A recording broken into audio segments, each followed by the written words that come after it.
Ok, bueno, lo que nosotros hicimos pues efectivamente fue entrar al aula de clase del profesor Carlos Marín, a quien agradecemos pues habernos abierto las puertas de su clase y intentamos conocer, comprender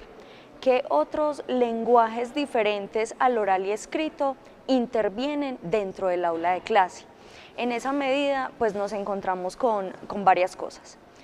Una es que el lenguaje oral y escrito son los que en muchos textos y digamos en muchas construcciones teóricas acerca del lenguaje son las que tienen muchísima primacía, como si no existieran otros tipos de lenguaje. Encontramos entonces que partiendo del hecho de que el lenguaje oral y escrito no son los únicos lenguajes que intervienen dentro del aula de clase, comprender entonces qué otros tipos de lenguaje. Entendimos en ese sentido dos de las primeras publicaciones en términos de multimodalidad, que fueron las del profesor Lemke y del profesor Günter Kress. Ellos, digamos que hacen una interpretación y una comprensión del lenguaje a partir de los diferentes modos semióticos que intervienen en el aula de clase. Nosotros hablamos de la multimodalidad en la enseñanza de las ciencias, pero digamos que eso no se restringe solo a la enseñanza de las ciencias, sino que cuando hablamos que hacer ciencias, hacer un conocimiento, construir un conocimiento con palabras, a lo que hacemos referencia específicamente es que hay que apropiarse del lenguaje de la ciencia o de la asignatura que se enseña, en este caso propiamente del lenguaje de la química orgánica. En ese sentido encontramos que el lenguaje oral, por ejemplo, se restringía muchísimo a la hora de representar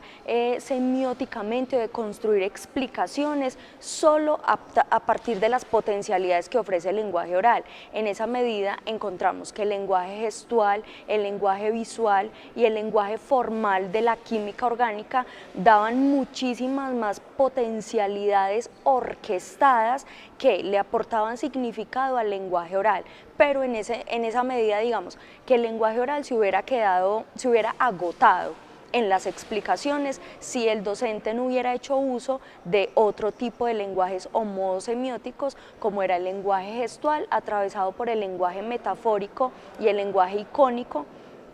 y deíctico además, porque entre ellos tres incluso presentan otro tipo de potencialidades. Entonces fue una experiencia muy interesante porque nos permitió comprender la necesidad de reflexionar el lenguaje desde un campo multimodal, apartándonos de esas concepciones iniciales del lenguaje oral y escrito como únicos mediadores en la construcción de explicaciones en el aula de clase.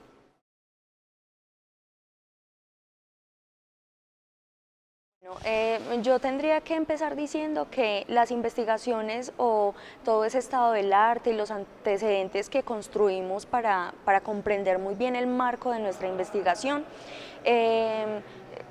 las investigaciones estaban direccionadas en campos de matemática y física únicamente.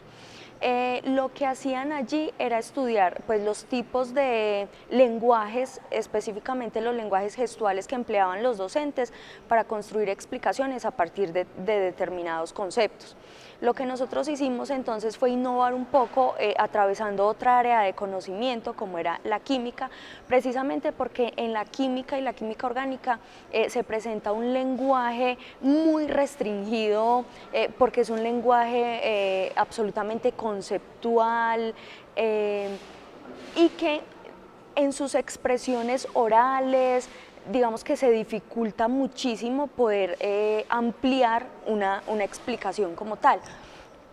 Entonces lo que nosotros hicimos fue comprender las potencialidades, por ejemplo, que estaban en el lenguaje gestual específicamente, porque además ese era como el otro plus de nuestro trabajo, porque no nos centramos en lenguaje oral, escrito y visual, sino que le apostamos a la gestualidad. Entonces lo que encontramos desde allí es que, por ejemplo, el gesto deíctico y metafórico constituyen elementos esenciales y fundantes para poder construir explicaciones, digamos que ampliar los significados que quería representar el docente. Recuerdo mucho que se estaba hablando de la solubilidad de algunos elementos, entonces de algunos que eran solubles en agua y otros que no. Y para eso el profesor, digamos que empleó el lenguaje formal de esos elementos que pueden ser solubles o no solubles, empleó el lenguaje gráfico, el lenguaje visual, pero solo a partir del gesto metafórico que empleó, utilizando claramente las manos, los estudiantes pudieron tener una comprensión y ampliación del significado de lo que era solubilidad.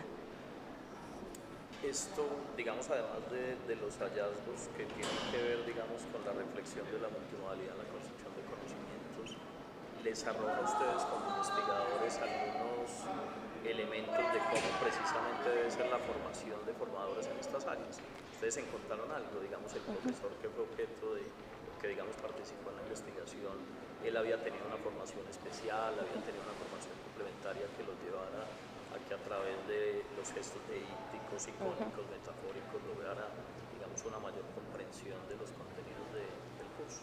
No, nosotros queríamos entrar a un aula natural porque nos parecía muy riesgoso como una profesionalización de los lenguajes, como que el docente se sintiera obligado a que para explicar determinado concepto tenía que hacer determinado gesto. Entonces no, nosotros quisimos entrar a un aula natural y de allí precisamente empezar a emerger todas esas formas de lenguaje. De hecho, pues anterior a él hicimos otras dos, como diría, ensayos, intentos,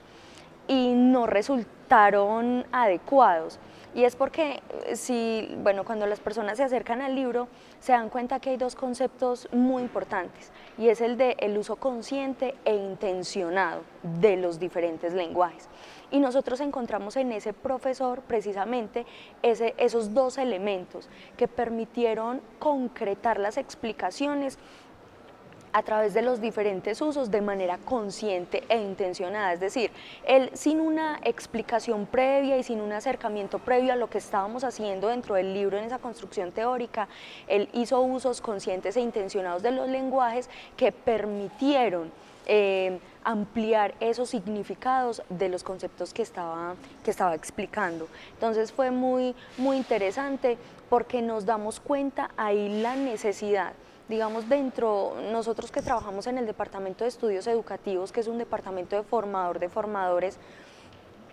la necesidad vital que exige hoy una formación docente. Por eso nosotros hablamos de la necesidad de una didáctica en dominio específico, que además a eso, digamos que subyace toda una reflexión desde el libro, porque cuando nosotros hablamos de didáctica, digamos que la gente en general se queda en un plano amplio de la didáctica, y bueno, además que hacen unas interpretaciones muy vagas y tienen unas consideraciones poco aceptables. Y nosotros desde la didáctica de dominio específico encontramos dentro de muchos aspectos que el asunto de la multimodalidad tiene que ser reflexionada hoy de manera urgente, porque los profesores se centran en el lenguaje oral y se quedan, digamos, en ese plano magistral y olvidan todos los potenciales semióticos que subyacen al aula de clase a la hora de construir explicaciones. Entonces consideramos desde el Departamento de Estudios Educativos que urge una orientación en esa formación docente respecto a la multimodalidad.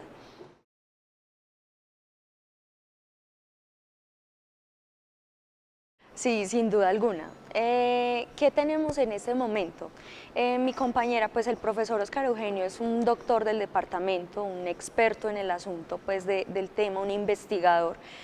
Valentina y yo somos estudiantes de doctorado, ella un poco más avanzada que yo voy en primer año, pero digamos que este proceso del libro está centrado en el aspecto de la enseñanza, ¿sí? Lo que sigue ahora es comprender el aprendizaje. Yo creo que es un paso muchísimo más grande, más amplio y que va a presentar sin duda alguna pues resultados interesantes, pero va a ser un camino muy difícil de recorrer, porque hay que lograr establecer otra vez esa relación que se está separando entre enseñanza y aprendizaje. Son dos procesos que no se pueden separar, que no se pueden desligar. Entonces necesitamos en este momento, por ejemplo, mi compañera está trabajando la naturaleza del lenguaje como un aspecto multimodal en relación con el cambio conceptual. y bueno, eso tiene otros alcances, otras potencialidades, y yo en ese momento, tal vez, ¿cierto?, estoy en ese tránsito de la angustia existencial con la tesis doctoral, pero posiblemente vaya en la dirección de comprender la interacción multimodal docente-estudiante en la construcción de explicaciones. Pero bueno, vamos como en ese tránsito, sin duda alguna será en el campo de la multimodalidad y del lenguaje, pero ya habrá que precisar qué aspectos de la multimodalidad. De hecho, yo hice en ese momento una propuesta de una asignatura, bueno, hubo que elaborar un PIA, ¿cierto? Y va en dirección de potenciación del pensamiento crítico en la formación de licenciados. Y dentro de esa estructura de pensamiento crítico, pues sin duda alguna habrá muchas líneas, muchas aristas sobre las que estudiar, y una de esas es la multimodalidad. Ya fue aprobado y están, bueno, todos los trámites que eso exige, pero sí se está intentando hacer algún tipo de cambio significativo para que los estudiantes empiecen a enterar del asunto.